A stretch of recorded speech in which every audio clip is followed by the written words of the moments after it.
So you want to host an ancient Roman banquet. Of course you do. Of course well, there's you do. lots to know if you want to be a good host. But first and foremost is you need a centerpiece dish, something to really wow your guests. Like this ancient Roman recipe for roast flamingo. No way. Roast flamingo. I thought it was chicken. Roast flamingo. What? So thank you to Hungry Root for sponsoring this video as we learn how to host an ancient Roman banquet. This time on Tasting History. Okay, there's no way he actually found the flamingo and cooked it in his oven. There's no way. That's gotta be chicken. Nah, it's gotta be chicken. Or turkey. There's no way he's gonna say it now. Check this out. Now, whether you're planning on hosting a raging bacchanal with hundreds of guests or just having a small little dinner for a few friends, it is your obligation as host to provide some exquisite cuisine. And for the most exquisite cuisine in the ancient Roman Empire, we turn to Apicius, the great Roman gourmand of the 1st century. You know, when it comes to Apicius, a friend of mine, Salvo, we did a collaboration together like 6 years ago, and we specifically used 2 of his recipes. So I'm a little familiar with the guy. Usually I'm not, because I'm not that much into recipes, but Apicius, yes. The elder wrote that Apicius, that very deepest whirlpool of all our epicures, has informed us that the tongue of the pink flamingo is of the most exquisite flavor. Now, finding flamingo tongue turned out to be not so easy, nor was finding a flamingo in general. I'm no longer welcome at the LA Zoo. But I was able to find a recipe for flamingo from ancient Rome from Dere Coquinaria, often called Apicius, in honor of that famous gourmand. And it says, for flamingo.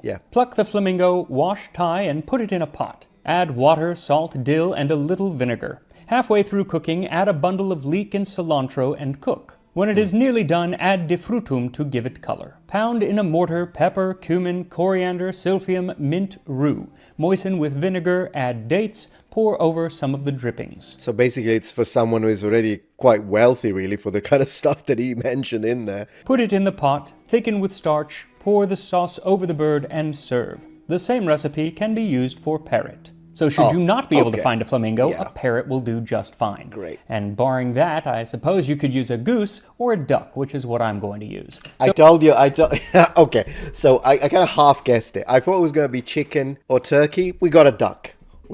I'd say it's not as nice as a flamingo, but we'll accept the duck. You know, I have had duck a couple of times. The way I like it the most is the Beijing Kaoya, like Peking, Beijing, whatever you call it in English. I don't know. I know it in Chinese. I know it in English. Beijing duck. So for this recipe, what you'll need is 1 duck or goose, 2 tablespoons of salt, a small bunch of dill, a 1/4 cup or 60 milliliters of white wine vinegar, 2 leeks, a small bunch of cilantro, 3 tablespoons defrutum. This is a sweet and delicious syrup of reduced grape must, and it can still be found today under the name of sapa or saba, but it is kind of hard to find, so you can use some balsamic glaze in a pinch. Then 2 teaspoons of black pepper, 1 teaspoon of cumin, 2 teaspoons of coriander seed, and a half teaspoon of asafoetida.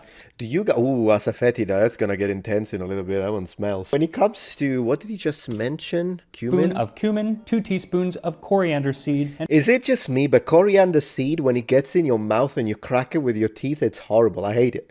Is it just me? This is a memory from years ago because my mum used to enjoy occasionally putting in stuff like that. A half teaspoon of asafoetida. Sometimes known as hing, you can find this in many Indian grocery stores, and I'll put a link to where you can get it online. It is very, very pungent. The aroma is until you cook it, and then it is like a wonderful garlicky, oniony flavor. And it is what the Romans used after they ate through their entire supply of silphium. Though there have been articles written recently that it might have been found in Turkey and I think in Greece. I've read the articles. It seems that it's probably a relative and nobody's really sure, but hopefully I get to try it one day regardless. I wonder how ancient we're talking when it comes to these sort of herbs and plants and odori, like we call them in Italian. If it was used in Greece, of course, whatever, but if it was used in Turkey as well, I wonder if someone like the Hittites were using it as well. Been interesting. Man, this guy is great. This guy is great.